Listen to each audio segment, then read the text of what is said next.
cara penghasilan bahkan setelah kita sudah tidak bisa kerja lagi, penghasilan tetap bisa ada buat kita. 70 tahun, 80 tahun. Kita nggak pernah tahu hidup kita sampai sejauh mana ya. Oke, 90 tahun. Misalkan kita tetap punya penghasilan bulanan. Sehingga tidak perlu merepotkan anak. Anak tidak punya waktu untuk mengurus kita, misalkan kita juga nggak masalah. Kenapa? Karena ya kita bisa menggaji orang untuk menemani kita di rumah, ya mengerjakan hal-hal di rumah tangga dan lain-lain. Oke, anak datang bersama dengan cucu saat mereka liburan kerja, liburan sekolah, main ke tempat kita. Itu pun udah jadi nggak masalah. Kenapa? Karena tetap kita tidak jadi beban buat keluarga kita, karena kita tetap punya penghasilan. Yang ada, itu tadi, kita bisa pergi kemana-mana. Kita bisa mengerjakan aktivitas yang kita senangi, kita bisa berkumpul, reunian tiap bulan sama teman-teman kita. Bisa ikut aktivitas untuk sosial, bisa. Kenapa? Karena kita nggak memikirkan soal uang lagi, karena penghasilan itu tetap ada untuk kita setiap bulan. Ngomong-ngomong, dengan cara seperti ini, kira-kira sandwich generation di keluarga kita terputus nggak? Kita bisa memutuskan sandwich generation. Maka takdir keluarga kita yang harusnya tidak aman terus-menerus, minimal akan punya peluang untuk menjadi jauh lebih aman. Ya tentunya setelah itu kita belajar ya, cara menghasilkan uang, cara kelola uang secara bijak, ya kan ya? Dan itu harus belajar. Cara membedakan investasi yang baik dan tidak, jangan memasukkan semua uang untuk investasi, meskipun investasi itu menguntungkan misalkan, tetap ada hanya bagian-bagian tertentu yang kita investkan, sebagian tetap kita tabung dan lain-lain. Ada setuju? Bahwa itu adalah bagian dari perencanaan keuangan kita. Oke ya, karena perencanaan keuangan sebagus apapun akan terhenti saat kita tidak punya penghasilan dan tidak bisa menghasilkan lagi karena keterbatasan fisik.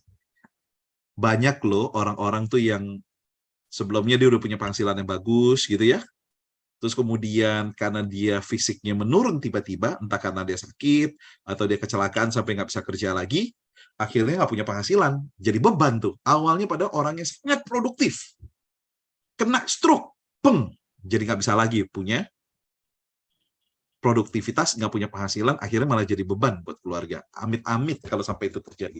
Tetapi kalau Anda dan saya bisa memilih penghasilan yang kita kerjakan, misalkan contoh dari HDI ini, yang kita bisa bangun bisnisnya.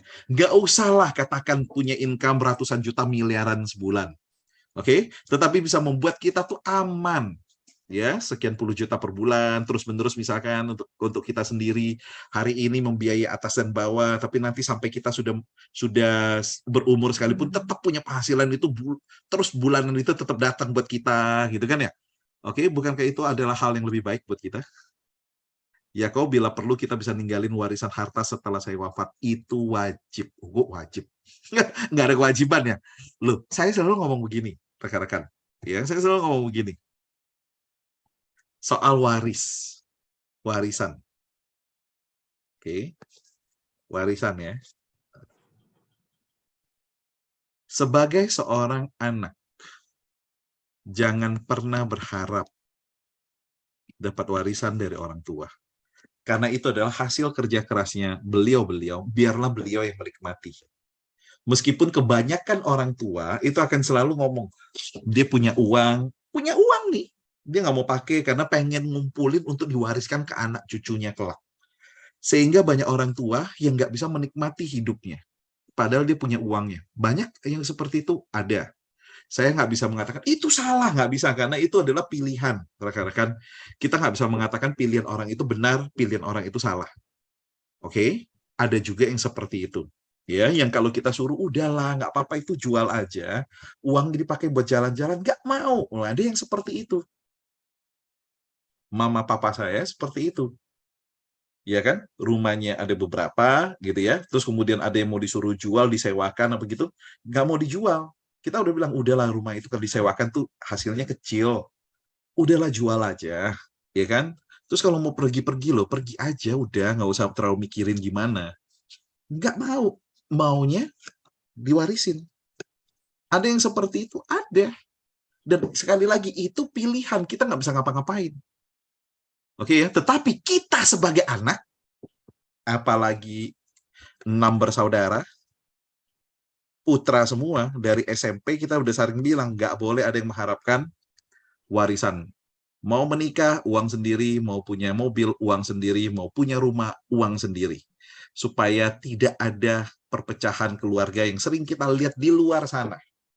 Oke, mereka pecah gara-gara uang, gara-gara warisan. Ya, Anda tahu kan Bluebird sampai hari ini masih perang terus warisnya. Soal siapa yang berhak dan ini masih tuntut-menuntut sampai hari ini. Begitu juga, kalau saya nggak salah ingat, ya keluarganya Ciputra itu juga saling tuntut-menuntut soal warisan.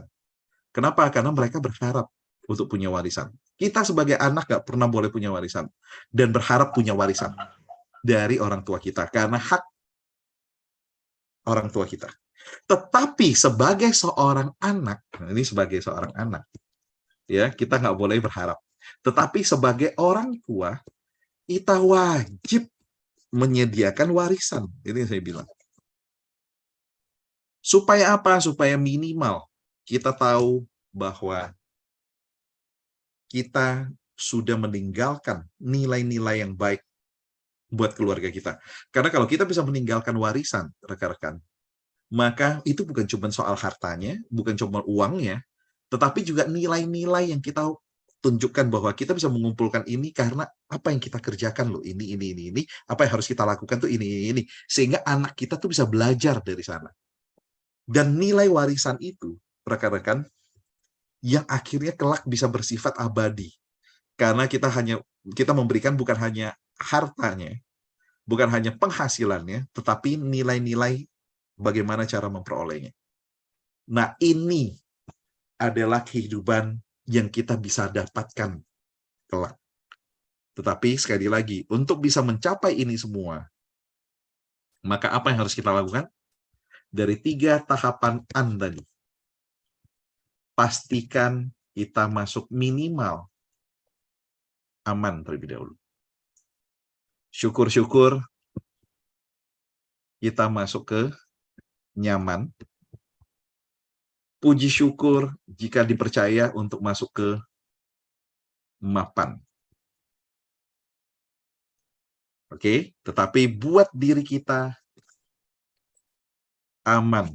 Tidak hanya untuk, berarti setelah saya cerita ini ya, berarti tidak hanya untuk 1 bulan, tidak hanya untuk 3 bulan, tidak hanya untuk 1 tahun, tapi untuk seumur hidup kita. Supaya minimal kita bisa memutuskan, kalau kita adalah sandwich generation, kita bisa memutuskan sandwich generation di keluarga kita, oke? Dan kita bisa meninggalkan warisan buat anak kita. Nah, pertanyaannya adalah, bisa kalau kita kerjakan dengan niat seperti apa yang kita bahas hari ini, untuk menyiapkan yang aman, nyaman, dan akhirnya menjadi warisan buat keluarga kita kelak. Oke, berarti warisan, an juga ya, berarti ada 4 an ya.